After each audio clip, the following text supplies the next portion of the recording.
यह कहानी मैंने अपने गांव के ही एक बुजुर्ग जो कोलकाता में काम करते थे से सुनी थी। एक बार की बात है कि कुछ अंग्रेज शिकारी भारत के किसी जंगल में शिकार पर गए। उस जंगल के बाहर एक डाक बंगला था, पर उसमें पहले से ही कोई बड़ा अंग्रेज अधिकारी ठहरा हुआ था। अस्तु इन अंग्रेज शिकारियों को जंगल के बीच बने एक पुराने डाक बंगले में रुकना पड़ा। इस डाक बंगले का रखवाला अपने परिवार के साथ रहता था और डाक बंगले में रुकने वाले लोगों की सेवा करता था।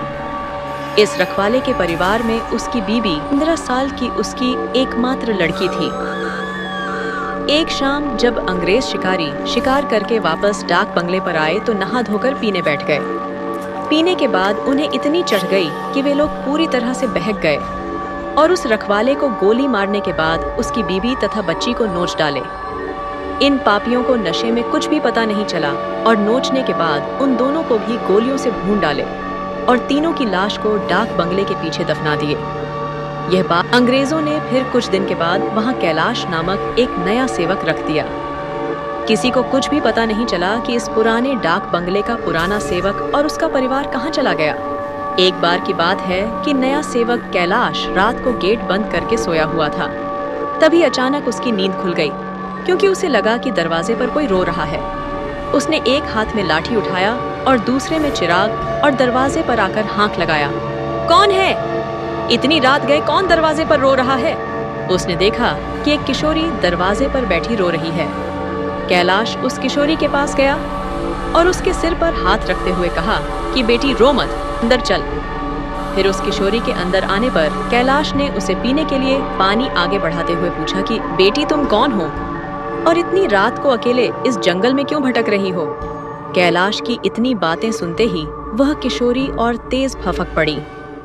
कुछ समय तक तेज तेज रोने के बाद वह थोड़ा शांत हुई और कैलाश को बताई कि वह इस डाक बंगले के पहले सेवक की पुत्री है। फिर उसने यह भी बताया कि कैसे 4-5 अंग्रेज शिकारियों ने उसके पिता को मार डाला और उसके बाद उसके तथा उसकी माँ की आबरू को नोच डाला। फिर कैसे उसकी माँ तथा उसको भी गोलियों से भूनने के बाद डाक बंगले के पीछे दफना दिया। उस किशोरी की इतनी बातें सुनते ही कैलाश पूरी तरह सहम गया, पर निडरता दिखाते हुए पूछा कि ऐसे कैसे हो सकता है? अगर तू मर गई है तो मेरे सामने कैसे बैठी है? कैलाश की यह बात सुनते ही वह लड़की अचानक गायब हो गई और कैलाश कुछ समझ पाए इससे पहले ही वह उस कमरे की दीवार पर उलटी टहलती नजर आई। कैलाश यह नजारा देखकर पूरी तरह से सहम गया। फिर अचानक वह लड़की आकर कैलाश के सामने बैठते हुए बोली कि काका आप डरिए मत, मैं आपका कुछ भी बुरा नहीं करूंगी। धीरे धीरे कैलाश का डर जाता रहा और उसने अपने मस्तक पर आई पसीने की बूंदों को गमछे से पोंछ लिया। फिर उसी रात को उस लड़की ने वह जगह दिखाई जहां उन तीनों को दफनाया गया था।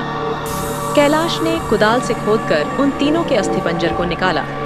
फिर कैलाश ने उस किशोरी से वादा किया कि वह उन अंग्रेज शिकारियों के खिलाफ कोर्ट जाएगा और किशोरी को इंसाफ दिलवाकर रहेगा। कैलाश की बातें सुनकर वह किशोरी रोते हुए बोली कि काका आपको कुछ नहीं करना है, बदला तो मैं लूंगी, बस आप मेरी थोड़ी सी मदद कर दें। फिर क्या?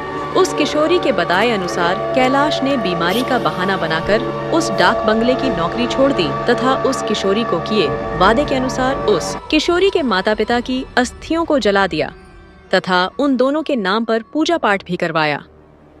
उन दोनों की मुक्ति हो गई, पर लड़की के कहे अनुसार कैलाश ने न लड़की के अस्थिपंजर को जलाया और न ही उसके क्रियाकर्म के लिए कोई अनुष्ठान पूजा पाठ ही किया, क्योंकि किशोरी ने कहा था कि अगर उसके लिए भी पूजा पाठ हो गई तो वह इस भूतही योनि से मुक्त हो जाएगी और फिर उन दरिंदों से बदला नहीं ले पाएगी।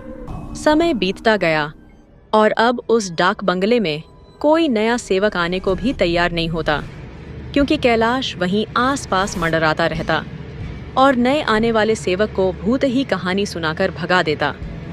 कभी कभी वह किशोरी भी अपनी भूतही कारनामे से आने वाले नए सेवक को 9-2-11 कर देती, पर उस बंगले पर शिकारियों का आना कम नहीं हुआ। वे आते और खुद ही अपनी व्यवस्था करते, पर जो अब आता वह वापस नहीं जाता, क्योंकि उस डाक बंगले में ठहरने वाला हर अंग्रेज शिकारी उस लड़की का शिकार हो जाता।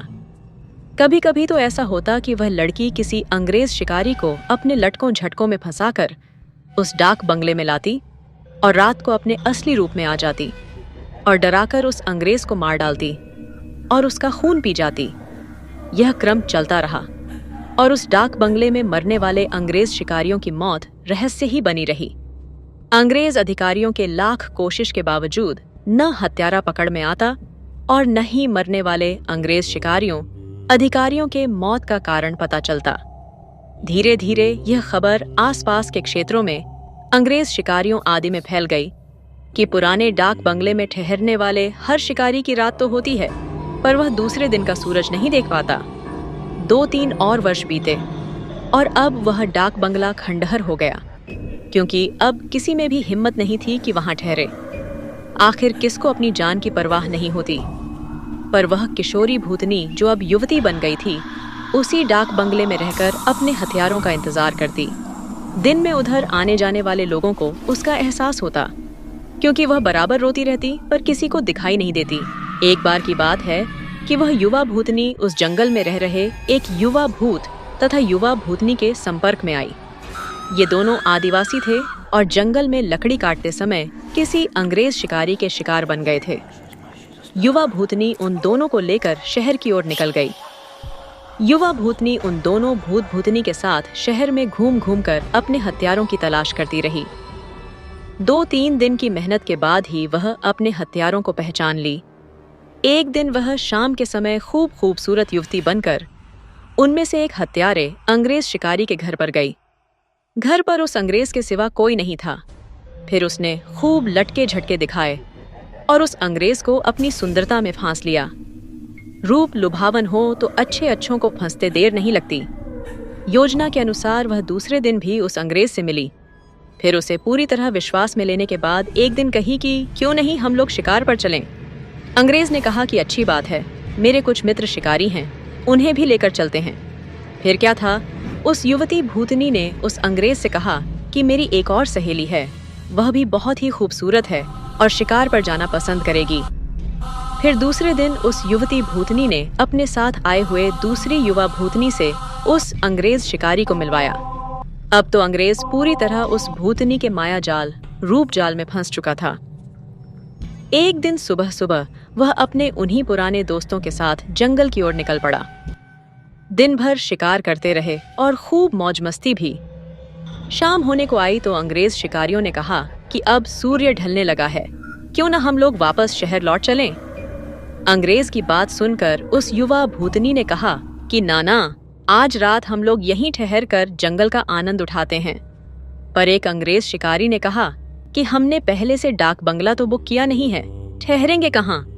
फिर क्या था, वह युवा भूतनी मुस्कुराई और बोली कि इसी जंगल में दूसरी ओर मेरे एक मित्र आदिवासी की कुटिया है, हम रात वहीं बिताएंगे और खूब मौज मस्ती करेंगे। अब हुआ यूं कि उस युवा भूतनी की योजना के अनुसार देखते ही देखते उसके मित्र युवा भूत ने एक मड़ई तैयार कर ली थी। उसमें ऐशो आराम की सारी चीजें भी लादी थीं।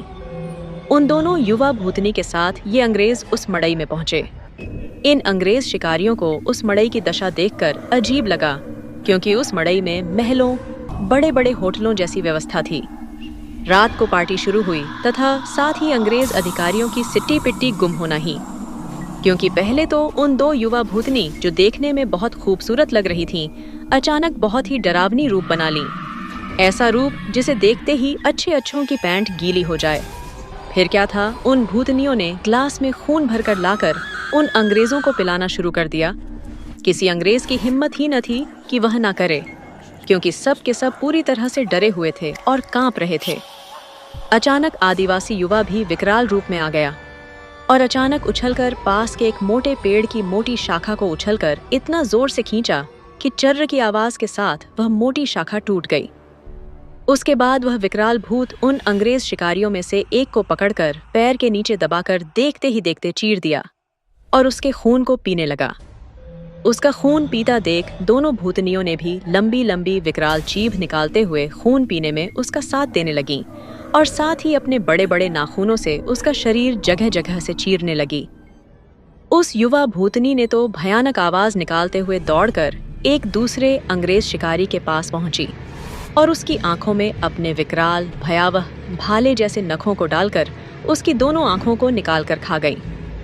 इसके बाद उन तीनों भूतनी भूत ने एक एक कर सभी अंग्रेज शिकारियों को मार डाला। दूसरे दिन उन अंग्रेजों की खोज में गए अंग्रेज अधिकारियों को उनकी ऐसी वीभत्स लाशें मिलीं जो देखने में बहुत ही भयावह लग रही थीं। उनको ऐसे नोचा गया था कि लगता था कि यह किसी मनुष्य या जानवर का काम ही नहीं हो सकता। कैलाश को तो सब कुछ पता ही था, पर वह किसी को कुछ नहीं बताया। फिर एक दिन समय निकालकर गोपनीय रूप से कैलाश ने उस युवा भूतनी के कंकाल को भी जला दिया तथा उसकी मुक्ति के लिए एक पूजा करवा दी।